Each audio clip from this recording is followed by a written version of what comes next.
Hello friends, welcome to TNPSC Stars channel. In the video la namba 9th standard exercise 1.6 part 2 பார்க்க போறோம். அதாவது 5th sum ல இருந்து மீதி இருக்க எல்லா sumsையும் பார்க்க போறோம். So 5th sum first பார்க்கலாம். In a party of 45 people, each one likes tea or coffee or both. 35 people like tea and 20 people like coffee. Find the number of people who அப்படினு சொல்லிட்டு கீழ கொடுத்திருக்காங்க நிறைய. So first நம்ம இத நம்மளோட set builder formula எழுதிக்கலாம் set formula okay so இப்போ number of people in a party of 45 people அப்படினு சொல்லிட்டாங்க so 45 people பார்ட்டில இருக்காங்க அப்படிங்கற information நம்ம வெச்சுக்கலாம் so each one likes tea or coffee or both okay வா so 35 people like tea and 20 like coffee people like tea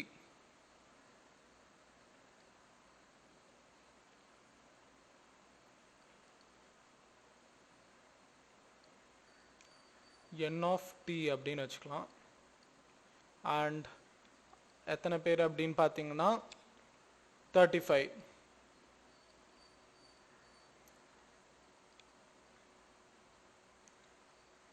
people like coffee அப்படினா 20 இருக்காங்க n of c is equal to 20 so people in the party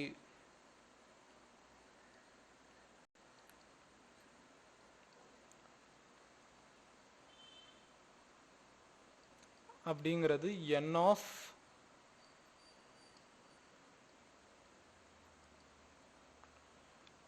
T union C ஏனா tea குடிக்கிறவங்களும் அதுக்கு அப்புறம் coffee குடிக்கிறவங்களும் தான் இந்த பார்ட்டில இருக்காங்க so இவங்க எல்லாரையும் இன்க்ளூட் பண்றது தான் இந்த கவுண்ட் ஓகேவா சோ 40 அதுக்கு அப்புறமா number of people who like both tea and coffee அப்படிங்கறத நம்ம கண்டுபிடிச்சு வெச்சுக்கலாம் because நமக்கு அடுத்த क्वेश्चन அது வரும் ஓகேவா find the number of people who like tea and coffee ஓகேவா சோ இப்போ நம்ம என்ன பண்ண போறோம்னா first இதுக்கு ஆன்சர் சோ நமக்கு இப்போ இதெல்லாம் தெரிஞ்சிருச்சு இப்போ நம்ம ஃபர்ஸ்ட் இதுக்கு ஆன்சர் எப்படி கண்டுபிடிக்கலாம் அப்படிங்கிறது உங்களுக்கு தெரிஞ்சிருக்கும் அதாவது n of t intersection c அதாவது இந்த டீக்கும் காபி அப்படிங்கற இந்த ரெண்டு செட்டுக்கும் காமனா இருக்கவங்க இவங்க n of t intersection c அதாவது ரெண்டு இதுக்கும் காமனா இருக்காங்க அப்படினு சொல்ல வரோம் சோ அதுக்கு நமக்கு formula n of t plus n of c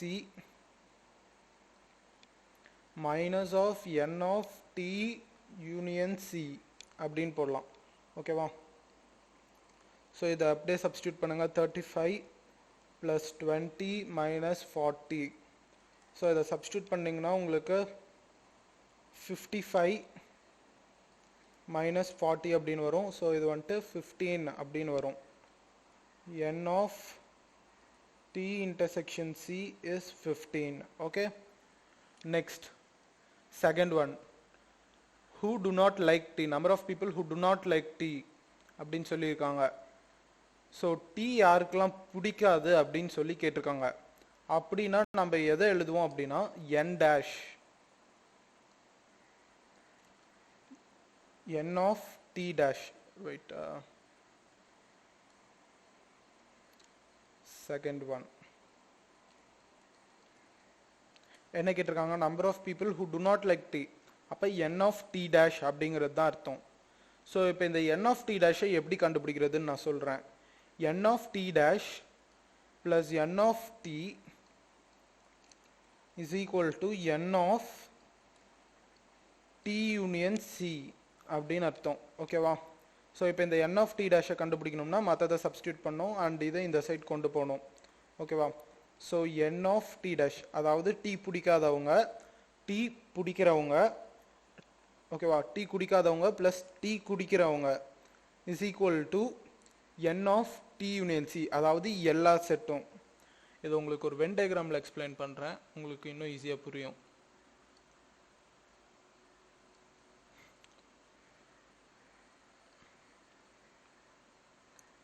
ஓகேவா சோ இப்போ இந்த ரெண்டு செட் இருக்கு இதுல வந்து இது t அண்ட் இது காஃபி அப்படின்னு வச்சுக்கோங்க. ஸோ டீ குடிக்காதவங்க அப்படிங்கிறப்போ நான் இந்த ஒட்டுமொத்த சர்க்கிளையும் ஷேட் பண்ணிடுறேன். மீதி இருக்குல்ல, மீதி எதெல்லாம் ஒயிட்டாக இருக்கோ அதை மட்டும்தான் நான் இன்க்ளூட் பண்ணிக்கிறேன். ஸோ மீதி எல்லாம் ஒயிட்டாக இருக்கு. வெயிட். ஸோ மீதி என்ன ஒயிட்டாக இருக்குது அப்படின்னு பார்த்தீங்கன்னா சியில் இந்த ஒரு சின்ன பார்ட், ஓகேவா, இதுதான் ஒயிட்டாக இருக்குது. அண்ட் இதுக்கு பேர் டி டேஷ் அப்படின்னு வைக்கிறேன், என் ஆஃப் டி டேஷ், ஓகேவா. அதாவது இந்த டி அப்படிங்கிற சர்க்கிளை தவிர மீதி இருக்க ரீஜன் ப்ளஸ் இப்போது number of people who drink tea அப்படிங்கிறப்போ நான் இங்கே சி இருக்கு இல்லையா, இந்த ஒரு ரீஜனை ஷேட் பண்ணுறேன். இந்த ஒரு ரீஜனை ஷேட் பண்ணும்போது எனக்கு அதாவது வெள்ளையாக இருக்கு இல்லையா இந்த இடம், இது எல்லாமே இன்க்ளூட் ஆயிடுது அதுலேயே. ஸோ என் ஆஃப் டீ அப்படிங்கிறது தான் இது. அதாவது எத்தனை பேர் டீ குடிக்கிறாங்க, டீ இத்தனை பேர் குடிக்கிறாங்க. ஸோ இந்த ஒரு சர்க்கிள் டீ அப்படிங்கிற சர்க்கிள் இன்க்ளூட் ஆகுது. இப்போது சியும் இங்கே சியில் இந்த ஒரு பாதி இது ரிஜெக்ட் ஆகிட்டு மீதி இருக்குது. ஸோ இதையும் ஆட் பண்ணும்போது எனக்கு ஃபைனலாக இந்த ரெண்டு ஒயிட் சர்க்கிளும் கம்ப்ளீட்டாக கிடைக்குது இல்லையா. இது வந்துட்டு N of D dash plus N of T, okay. So இது டி, இது C.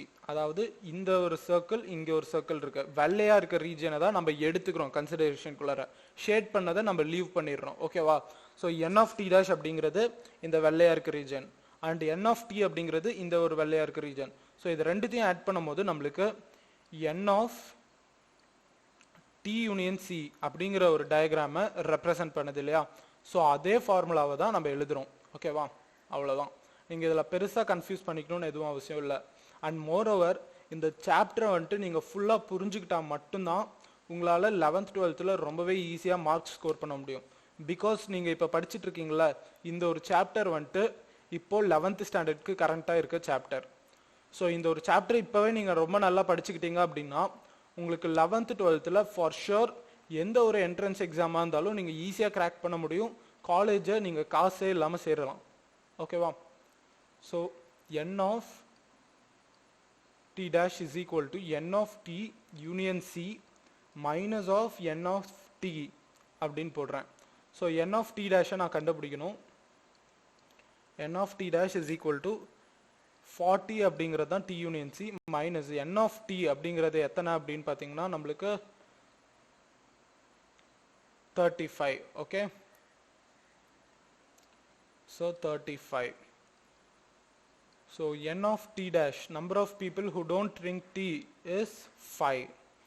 Next third question.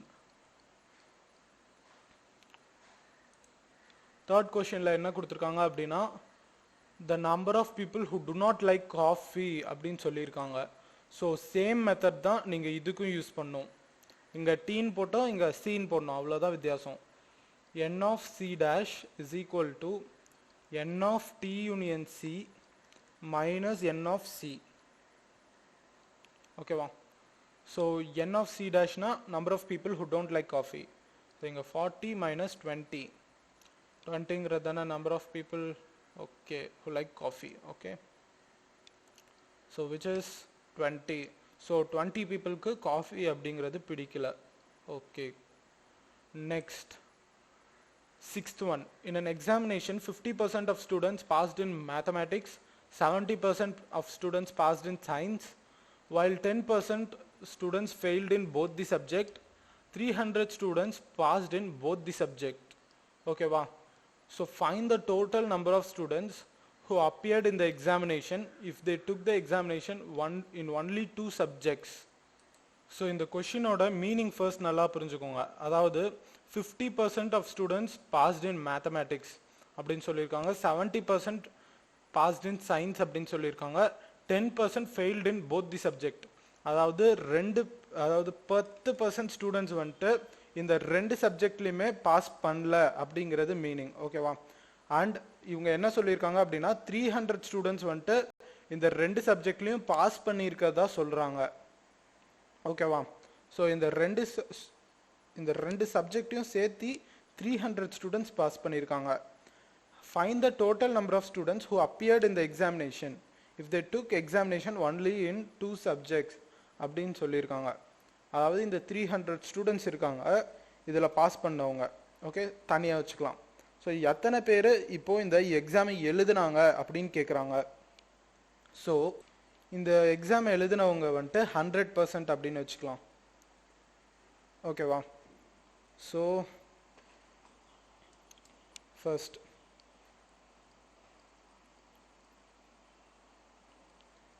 students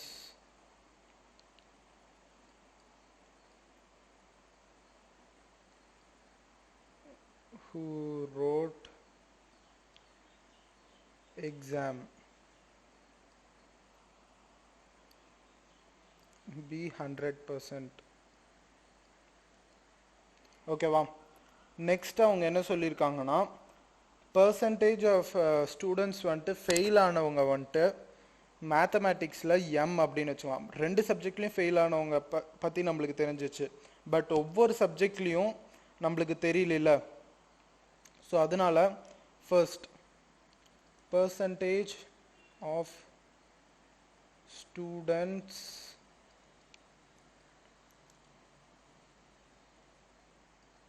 failed in maths.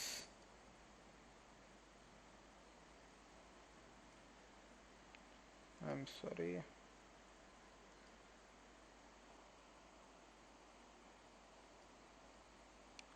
B M அப்படின்னு வச்சுக்கலாம். and then percentage of students failed in science அப்படிங்கிறது நம்ம எஸ்ன்னு வச்சுக்கலாம். Okay, next failed in maths அப்படிங்கிறது நம்ம எப்படி கால்குலேட் பண்ணலாம் அப்படின்னு பார்த்தீங்கன்னா 100% மைனஸ் பாஸ் இருக்கு இல்லையா? ஸோ அதை வச்சு நம்ம மேக்ஸில் எத்தனை பேர் வந்துட்டு ஃபெயில் ஆனாங்க அப்படின்னு நம்மளுக்கு தெரிஞ்சிடும். So failed in maths, percentage of students failed in maths is M. So M is equal to, so 100 பேர் எழுதியிருக்காங்க, அதில் 50 பேர் பாஸ் பண்ணாங்கன்னா மீதி 50 பேர் ஃபெயில் அப்படிங்கிறது தானே அர்த்தம்.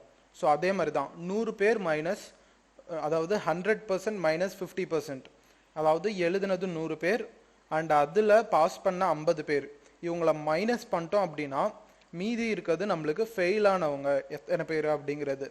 ஸோ 50 அப்படிங்கிறது தான் நம்மளுக்கு ஃபெயில் ஆனவங்களோட percentage is equal to 50%. Okay, next சயின்ஸில் எத்தனை பேர் ஃபெயில் ஆகியிருக்காங்க அப்படின்னு பார்க்கலாம். ஸோ சயின்ஸில் வந்துட்டு 100 பேர் எழுதியிருக்காங்க அப்படின்னா அதில் பாஸ் பண்ணவங்க 70 பேர். ஸோ இந்த 70 பேர் இந்த 100 பேர்த்துலேருந்து மைனஸ் பண்ணிட்டோம்னா நம்மளுக்கு மீதி இருக்கிறது 30 தான். ஸோ இதில் 30% ஆஃப் ஸ்டூடெண்ட்ஸ் வந்துட்டு ஃபெயில் ஆகியிருக்காங்க அப்படிங்கிறது அர்த்தம். ஓகே,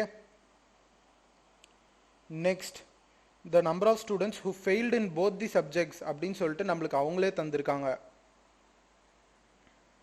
ஓகே, நான் இதை பெரேஸ் பண்ணுறேன். ஸோ இந்த கொஷின்ஸ்க்கெலாம் நீங்கள் மீனிங் புரிஞ்சுக்கிட்டிங்கன்னா போதும். ஃபர்ஸ்ட் மீனிங் புரிஞ்சுக்கிட்டிங்கன்னா உங்களுக்கு பாதி கொஷின் இப்போவே சால்வ் பண்ண மாதிரி தான். ஓகேவா? So percentage of students failed in both is 10%. ஓகேவா? ஸோ அடுத்தது நம்ம என்ன கண்டுபிடிக்க போகிறோம் அப்படின்னா, இப்போ நம்மளுக்கு இது தெரிஞ்சிருச்சு, அதாவது எத்தனை பேர் வந்துட்டு பாஸ் பண்ணாங்க எத்தனை பேர் வந்துட்டு ஃபெயில் பண்ணாங்க அப்படிங்கிறது. பட் இது டோட்டலாக நம்ம யுனைட் பண்ணோம், அதாவது எத்தனை ஸ்டூடெண்ட்ஸ் அட்லீஸ்ட் ஒன் சப்ஜெக்டில் ஃபெயில் ஆகிருக்காங்க அப்படிங்கிறத நம்ம கண்டுபிடிக்கணும். ஸோ இதுக்கு நம்ம இன்க்ளூட் ஆல் அப்படிங்கிறத யூஸ் பண்ணோம். ஸோ இப்போ வந்துட்டு எம் ஆஃப் எஸ் தெரிஞ்சிருச்சு, இதை வந்துட்டு நான் என் ஆஃப் எம் அப்படின்னு வச்சுக்கிறேன், இதை வந்துட்டு நான் என் ஆஃப் எஸ்ன்னு வச்சுக்கிறேன். ஓகே, அண்ட் இதை வந்துட்டு நான் என் ஆஃப் எம் இன்டர்செக்ஷன் எஸ்ன்னு வைக்கிறேன். பிகாஸ் இது ரெண்டுத்துலேயும் காமனாக 10 பேர் ஃபெயில் ஆகிருக்காங்க. ஓகே, ஸோ இப்போது percentage of students failed in at least one subject.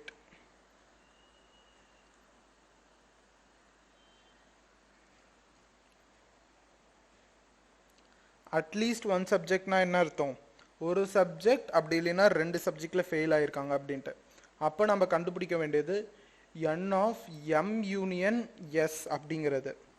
ஓகேவா? ஸோ இதுக்கு வந்துட்டு நீங்கள் ஜென்ரலாக ஃபார்முலா வச்சு தான் அப்ளை பண்ணி போடணும். n of m union s அப்படிங்கிறது நம்ம எப்படி கண்டுபிடிக்கலாம் அப்படின்னா n of m plus n of s minus of n of m intersection s. ஓகேவா? ஸோ அப்படியே சப்ஸ்டியூட் பண்ணுங்க. 50 plus 30 minus 10, இது வந்துட்டு உங்களுக்கு என்ன வரும்? 70 அப்படிங்கிறது வரும். So n of m union s is 70%. Okay. So நான் இது வந்துட்டு சொல்ல அப்படியே நோட் பண்ணிட்டு வாங்க. பிகாஸ் இது கொஞ்சம் டிஃபிகல்ட்டான சம் அப்படிங்கிறதுனால நான் இதை இரேஸ் பண்ணி போடுறேன். பிகாஸ் உங்களுக்கு இந்த கிவன் இது சைட்லேயே இருந்தால் மட்டும்தான் உங்களால் சால்வ் பண்ணுறது ஈஸியாக பண்ண முடியும், உங்களால் புரிஞ்சுக்கவும் முடியும். அதனால தான். ஓகேவா? ஸோ அடுத்தது நம்ம என்ன கண்டுபிடிக்கணும் அப்படின்னா percentage of students who passed in at least one subject. ஒரு சப்ஜெக்ட்லையாவது பாஸ் பண்ணியிருக்கணும். ஒரு சப்ஜெக்ட் இல்லைனா 2 சப்ஜெக்டில் பாஸ் பண்ணவங்க எத்தனை பேர் அப்படிங்கிறத நம்ம ஃபர்ஸ்ட் கண்டுபிடிக்கணும். ஸோ இவங்க percentage of students who passed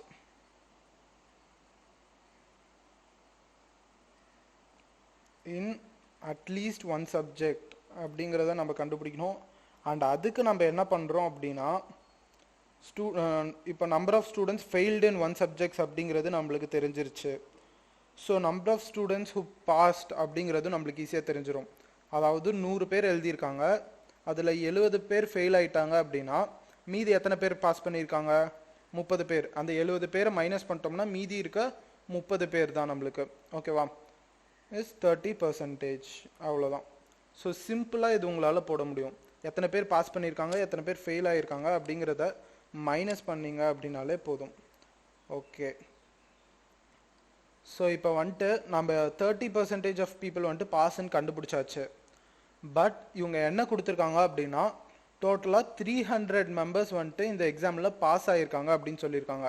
so 300 அப்படிங்கிறது இந்த எக்ஸாம் எழுதுன 30% ஆஃப் ஸ்டூடெண்ட்ஸ் அப்படின்னு அர்த்தம். ஸோ இது உங்களுக்கு இன்னும் பெட்டராக சொல்கிறேன். அதாவது நம்ம இப்போது ரவுண்ட் ஆஃபாக 100க்கு வச்சு கேல்குலேட் பண்ணிகிட்டு இருந்தோம் இல்லையா? 100% வச்சுட்டு அதிலிருந்து மைனஸ் பண்ணி எல்லாத்தையும் சிம்பிளாக கேல்குலேட் பண்ணிகிட்டு இருந்தோம். பட் இப்போது நம்ம அவங்க கொடுத்துருக்க ஒரிஜினல் இதை எடுக்க போகிறோம். அதாவது இவங்க என்ன கொடுத்துருக்காங்க அப்படின்னா 300 students passed in both the subjects அப்படின்னு சொல்லி கொடுத்துருக்காங்க. நம்மளுக்கு என்ன கிடைச்சிருக்கு? The percentage of students who passed in both the subjects is 30% இல்லையா? ஸோ இதில் நான் கிளியராக எழுதுறேன்.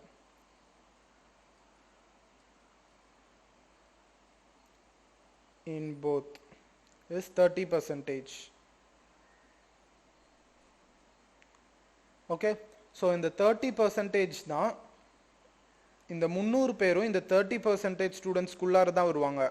ஓகேவா? ஸோ இதை வச்சு நம்ம எத்தனை பர்சன்டேஜ் பீப்புள் எழுதியிருக்காங்க அப்படிங்கிறத ஈஸியாக கண்டுபிடிக்க முடியும். ஸோ 30% அப்படிங்கிறது 300 அப்படிங்கிறப்போ 100% எவ்வளோவா இருக்கும்? ஸோ இதுக்கு வந்துட்டு நீங்கள் என்ன பண்ணோம் அப்படின்னா நீங்கள் எக்ஸ்ன்னு வச்சுக்கோங்க. ஸோ இதுக்கு வந்துட்டு நீங்கள் இதையும் மல்டிப்ளை பண்ணிட்டு இதை டிவைட் பண்ணும். அதாவது X is equal to 300 into 100 divided by 30. So இந்த மெத்தட் இருக்கு இல்லையா, இந்த கம்பேரிஷன் மெத்தட், இது வந்துட்டு நீங்கள் ஃப்யூச்சரில் ரொம்பவே யூஸ் பண்ணுவீங்க. அதுவும் மெயினாக 11th 12th வந்ததுக்கப்புறம் நீங்கள் இந்த ஒரு மெத்தடு தான் யூஸ் பண்ணி நிறைய சம்ஸ்க்கு போடுவீங்க. பிகாஸ் இது ஒரு ஷார்ட்கட் மெத்தட் மாதிரி டப்புன்னு சால்வ் பண்ணுறதுக்கு யூஸ் ஆகும். ஓகே. ஸோ 30 அப்படிங்கிறது கீழே இருக்குது. அண்ட் இப்போ இதை கேன்சல் பண்ணியாச்சு. 3. So X is equal to 1000. டோட்டலாக 1000 ஸ்டூடெண்ட்ஸ் இந்த எக்ஸாமை எழுதியிருக்காங்க. ஓகே. ஸோ இந்த ஒரு கொஷின் வந்துட்டு 6th one வந்துட்டு நீங்கள் புரிஞ்சுக்கிட்டீங்க அப்படின்னா இருக்கிறதுலே ரொம்ப ஈஸி. ஓகேவா? Next 7th one. A and B are two sets such that n of A minus B is equal to 32 plus x and n of B minus A is equal to 5x and n of A intersection B is equal to x அப்படின்னு சொல்லி கொடுத்துருக்காங்க. Illustrate the information by means of Venn diagram. given that n of a is equal to n of b, calculate the value of x அப்படின்னு சொல்லி கொடுத்துருக்காங்க. ஓகேவா? So இதை வந்துட்டு Venn diagram வழியாக சால்வ் பண்ணும் அப்படின்னு சொல்லியிருக்காங்க. ஸோ n of ஏவும் n of bயும் ஈக்குவல்னு கொடுத்துட்டாங்க. அண்ட் இப்போ நம்ம என்ன பண்ண போகிறோம் அப்படின்னா வென் டயக்ராம் ஒன்று போடுறோம். ஓகே, ஸோ இது ஏ, இது பி. ஏ அப்படிங்கிறதுல வந்துட்டு அதாவது இந்த ஒரு ரீஜியன் இருக்கு இல்லையா, இந்த காமனாக இருக்கிற ரீஜியன் வந்துட்டு எக்ஸ் அப்படின்னு சொல்கிறாங்க. அண்ட் இந்த ஒரு ரீஜியன் வந்துட்டு 32 + x அப்படிங்கிறாங்க. இதை வந்துட்டு 5x அப்படிங்கிறாங்க.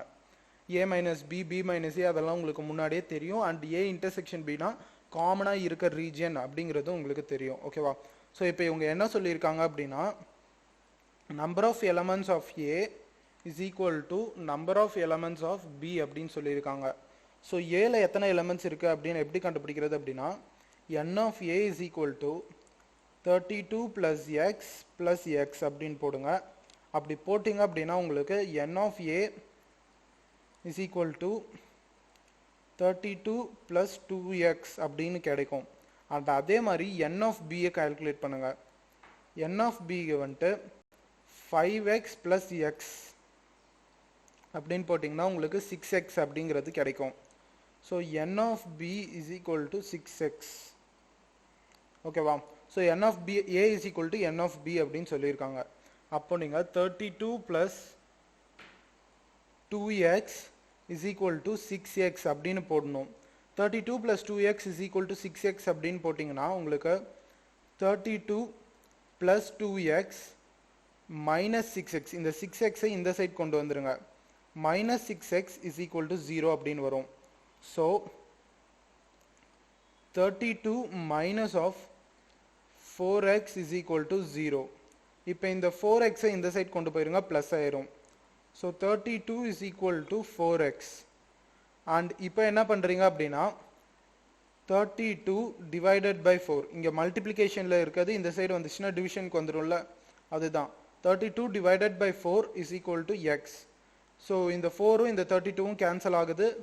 இங்கே வந்துட்டு நம்மளுக்கு 8 அப்படிங்கிறது வருது. ஸோ எக்ஸோட வேல்யூ நம்ம கண்டுபிடிச்சாச்சு.